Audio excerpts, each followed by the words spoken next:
¿Qué tal, queridos estudiantes de segundo de secundaria? Mi nombre es el profesor Juan Carlos Álvarez. En esta oportunidad vamos a desarrollar el área de comunicación y lenguajes. La temática que vamos a abordar el día de hoy son lectura e interpretación de la Ley 269 sobre los derechos y políticas lingüísticas, en específico el artículo 4, definiciones. Para eso, pónganse cómodos y ¡arrancamos!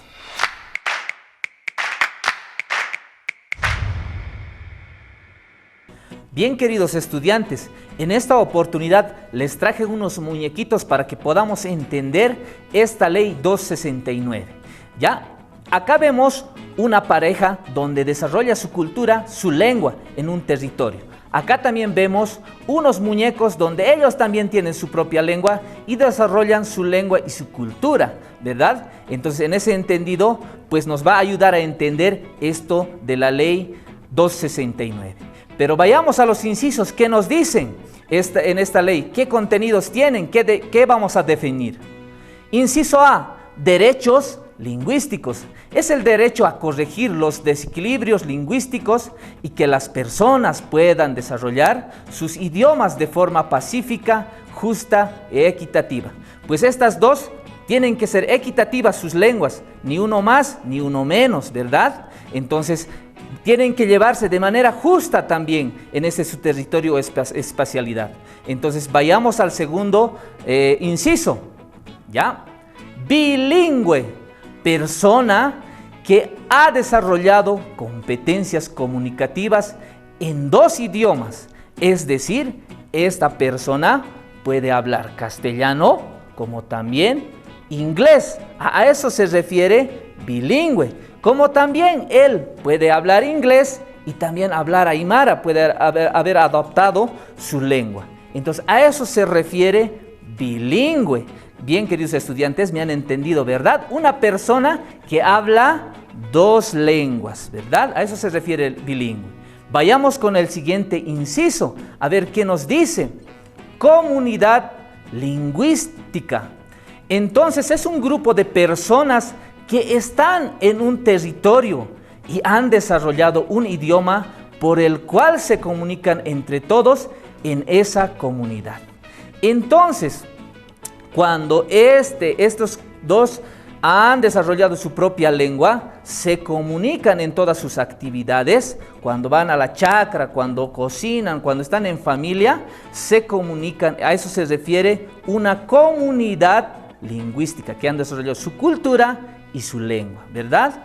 Entonces, también de esta forma, vamos a considerar una comunidad, desarrollan su propia lengua y su cultura, ¿verdad? En reuniones, en algunas actividades de asamblea o algunas actividades que ustedes vean, ¿no?, pertinentes en la sociedad que desarrollamos, ¿verdad?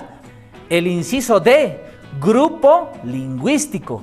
Es un grupo de personas que comparten la misma lengua, pero están viviendo en otra comunidad lingüística, es decir, que han migrado. Por ejemplo, este personaje que tiene su propia lengua, habla otro idioma, entra a este territorio, migra, ¿verdad? Pero vive aquí con su familia o con su comunidad, pues en el territorio de los aymaras desarrolla su lengua, ¿verdad? Desarrolla su propia lengua, pero ellos también tienen que respetar lo que está desarrollando en su propia lengua, que está viviendo en su propia lengua, ¿verdad, queridos estudiantes? A eso se refiere estos grupos lingüísticos que están en un territorio, que han migrado a otro territorio, ¿verdad? Entonces, a eso nos referimos con esto de los grupos lingüísticos. Vayamos a explicar otro inciso, el inciso E. Idioma o lengua es un sistema de comunicación que utiliza para emitir diferentes mensajes. ¿Ya? ¿Entendido? Es decir, estos personajes, este grupo, ¿no?, utiliza un código para comunicarse, para enviarle mensajes, para decir: hola, ¿cómo estás?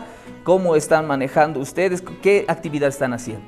Estos también utilizan el aymara, un código de idioma o lengua para comunicarse. Se emiten en sus actividades, en la chacra, en la cocina, en llevar sus ganados o donde estén viviendo, ¿verdad? A eso nos referimos con idioma o lengua que practican. Ahora vamos a otro inciso para poder explicarlos.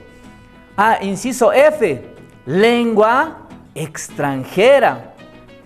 Estos compañeritos, acá que vemos estos muñecos, pues están desarrollando una lengua extranjera, el inglés, ¿no? El inglés. Pero, ¿a qué nos referimos? Es el idioma que no se habla en el país donde uno vive, ¿no? Entonces, estos no hablan el inglés, pero él sí. Entonces, estos dos caballeritos que tenemos, dos muñequitos de la cultura aymara, pues van a adoptar de manera individual o independiente, aprender, tienes derecho para aprender otro idioma, ¿no? El idioma extranjero, que no es de nuestro país, ¿no? El inglés, el chino pueden aprender, el japonés, ¿no? Diferentes lenguas de otro, el alemán, que hayan desarrollado, ¿verdad? Entonces, pues tienen derecho a aprender. A eso se refiere lengua extranjera. ¿Entendido, queridos estudiantes? Vayamos a otro inciso. Ahora nos toca el inciso G. Primera lengua o lengua materna, L1. Es el idioma o lengua que uno aprende a hablar en la familia, ¿verdad? Esta señora que tiene cargado su guaguita, ¿no? Entonces tiene aquí cargado su guaguita, es una familia, pero este pequeñito, desde pequeñito aprende a aprender su lengua, adopta su lengua de la familia, de esta mamá, del papá, ¿verdad? Eso quiere decir, en mi caso, por ejemplo, yo vivía en el campo, mis papás hablaban aymara, mis abuelos hablaban aymara, yo adopté esa lengua, aymara, ¿verdad? A eso se refiere lengua materna. Puede haber otros casos, en la ciudad aprendemos el castellano, esa es nuestra lengua, la primera lengua que aprendemos desde que hemos nacido hasta que vayamos creciendo, ¿verdad? Vayamos al otro siguiente inciso para poder explicarlos. El inciso H, plurilingüe. Se le dice a ese territorio donde se habla muchos idiomas, ¿verdad? Entonces, vamos a ver, este es un territorio y entonces acá hablan aymara, quechua, en el oriente guaraní, entonces así diferentes lenguas, ¿no? Entonces diferentes lenguas, pero que viven en un territorio, es decir, en nuestro país, ¿no? Los mocetenes, los guaraníes, los quechuas y diferentes idiomas que se hablan, ¿no? Entonces, a eso se refiere, en un territorio que hablan varias lenguas, varios idiomas. A eso nos referimos con esto del plurilingüe, ¿ya, queridos estudiantes? Entonces, en la ciudad del Alto igual, hay varios lugares donde hablan quechua, tal vez aymara, tal vez el castellano. Entonces, a ese territorio se llama plurilingüe, donde hablan. A eso nos referimos con el plurilingüe. Vayamos a otro inciso, queridos estudiantes. Ahora vamos al inciso I, segunda lengua, L2. Vamos a volver a agarrar a la señora, a la muñequita, ¿ya? Entonces, acá tiene un pequeño, vamos a agarrar el mismo ejemplo, ¿ya? Es el idioma que uno aprende después de aprender la primera lengua o lengua materna. Hace rato les decía que este pequeñín, ¿no?, ha aprendido la lengua materna, el aymara, pero después va creciendo, va a la escuela, aprende el idioma castellano. Entonces eso es su lengua 2 o segunda lengua que ha aprendido, ¿no? Entonces, en mi caso, como les decía, yo he aprendido con mi familia desde pequeño el aymara, pero cuando fui a la escuela aprendí el castellano, ¿verdad? Entonces ahí ya se convierte el castellano en mi segunda lengua, ¿verdad? Entonces a eso se refiere segunda lengua. En el caso, posiblemente aquí en las ciudades o en las ciudades donde nos encontremos, podemos aprender la lengua materna, puede ser el castellano, pero nuestra segunda lengua puede ser el aymara, el guaraní, el quechua u otras lenguas que podamos adoptar, ¿no? Entonces a eso se refiere con este inciso. Vayamos al otro inciso que nos va a dejar entender este artículo 4 de la ley 269. Inciso J, normalización lingüística. Es ese proceso en el cual se logra una situación de equidad, de igualdad en el plano legal con valor social y se extiende su uso en diferentes ámbitos sobre la lengua escrita. Entonces, ¿qué quiere decir esto? Ya, como hace rato les decía, todos tenemos una lengua, pero ya esto en un ámbito legal, otra lengua que adopta o el quechua o el aymara, pero de manera equitativa, pero en los ámbitos legales, ¿verdad?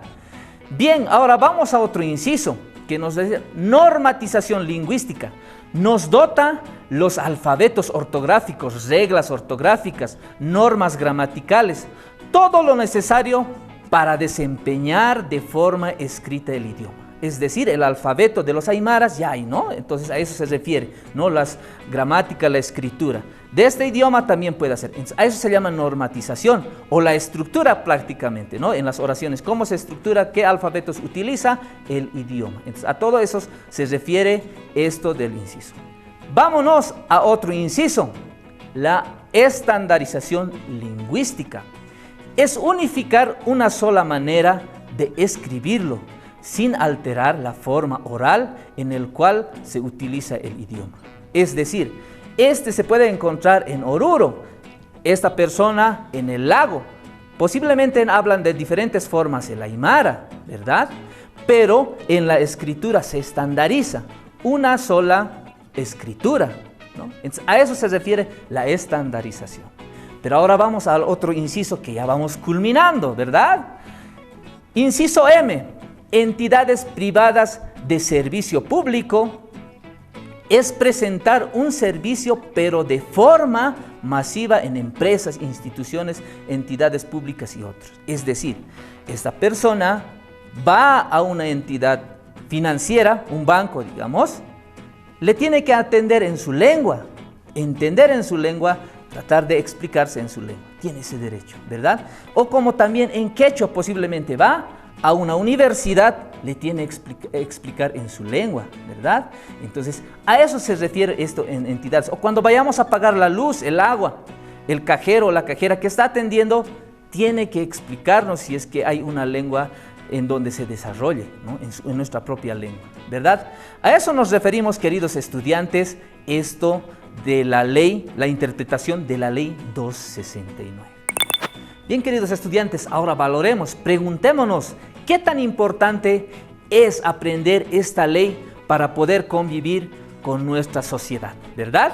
Entonces, ahora ustedes van a sacar una hojita o en sus cuadernos, prácticamente van a interpretar todos estos incisos que hemos desarrollado, estas definiciones de este artículo 4, y lo van a interpretar en dibujos. Bien, queridos estudiantes, cada inciso.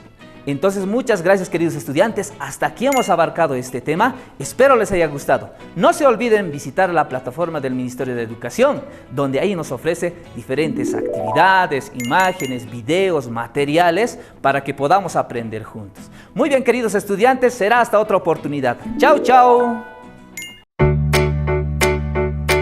Educa Bolivia 2021, año por la recuperación del derecho a la educación.